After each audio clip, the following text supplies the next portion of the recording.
ಅವಕಾಶ ಕೊಡ್ರಿ. ಮಸೂದೆಯೊಂದು ಕಾಯ್ದೆಯಾಗಿ ಜಾರಿಯಾಗುವುದಕ್ಕೂ ಮುನ್ನವೇ ಅದರಲ್ಲಿನ ಅಂಶಗಳ ಕುರಿತು ಕೋರ್ಟ್ಗಳು ನ್ಯಾಯ ನಿರ್ಣಯ ಮಾಡುವುದಕ್ಕೆ ಅನುಮತಿ ಇದೆಯೇ?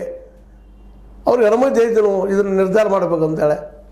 ಹೌದಪ್ಪ, ಹೀಗೆ ಹೋಗ್ಬೇಕಂತ ಹೇಳಿ ಅದೇ ನ್ಯಾಯ ಇದರೊಳಗೆ ಸಂವಿಧಾನದೊಳಗೆ 10 ರಾಷ್ಟ್ರಪತಿ ರಾಜ್ಯಪಾಲರು ತಮ್ಮ ಸಾಂವಿಧಾನಿಕ ಅಧಿಕಾರ ಚಲಾಯಿಸುವುದನ್ನು ಮತ್ತು ಹೊರಡಿಸಿದ ಆದೇಶಗಳಿಗೆ ಸಂವಿಧಾನದ 142ನೇ ವಿಧಿಯಡಿ ಪರ್ಯಾಯ ಅಧಿಕಾರ ಚಲಾವಣೆ ಆದೇಶ ಹೊರಡಿಸುವಂಥ ಕ್ರಮ ತೆಗೆದುಕೊಳ್ಳಬಹುದೇ? ನಾವು ವಿವೇಚನಾ ನಮ್ಮ ಶಕ್ತಿ ಸಿಕ್ಕಂಥ ವಿಷಯದಲ್ಲೇ ನಾವು ಡಿಸಿಷನ್ ತೊಗೊಂಡಿವಪ್ಪ. ತೊಗೊಂಡದಕ್ಕೆ ನಾವು ಒಂದೆರಡು ನೀವು ರಿಜೆಕ್ಟ್ ಮಾಡಿದ್ರೆ ನಾವು ನ್ಯಾಯಾಲಯದಲ್ಲಿ ಕೇಳುವಂಥ ಹಕ್ಕದೇನಪ್ಪ ಅದನ್ನು ಅಂತ ಕೇಳ್ತಾ ಇದ್ದಾರೆ.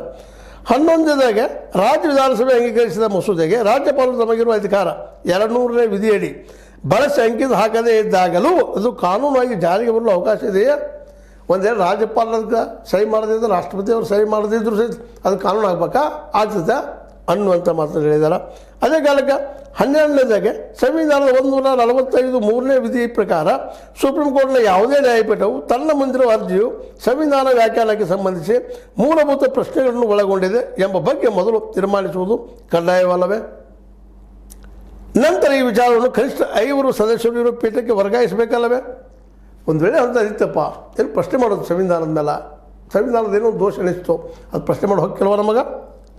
ಅದರ ಬಗ್ಗೆ 5 ಸದಸ್ಯರ ಪೀಠಗಳು ಯಾಕೆ ನೇಮಿಸಬಾರ್ದು ಅನ್ನುವಂತ ಕೇಳ್ತಾ ಇದ್ದಾರೆ.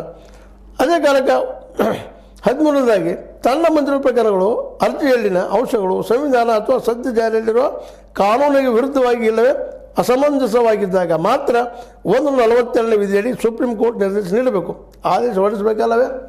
ಅಂದರೆ ಸಂವಿಧಾನ ವಿರೋಧಿ ಇದ್ದರೆ ಮಾತ್ರ ಇಂಥ ಆದೇಶ ಹೊರಡಿಸ್ಬೇಕು. ಯಾವುದು ಈ ಒಂದು ಇದು ಬೇಡಪ್ಪ ರಿಜೆಕ್ಟ್ ಮಾಡಬೇಕು ಅನ್ನುವಂಥ ಮಾತನ್ನು. 14 ಸಂವಿಧಾನದ 131ನೇ ವಿಧಿಯಡಿ ದಾಖಲಿಸುವ ದಾವೆ ಹೊರತುಪಡಿಸಿದಂತೆ ಕೇಂದ್ರ ಸರ್ಕಾರ ಮತ್ತು ರಾಜ್ಯ ಸರ್ಕಾರಗಳ ನಡುವಿನ ವ್ಯಾಜ್ಯಗಳನ್ನು ಇತ್ಯರ್ಥಪಡಿಸಿ ಸುಪ್ರೀಂ ಕೋರ್ಟ್ ಹೊಂದಿರುವ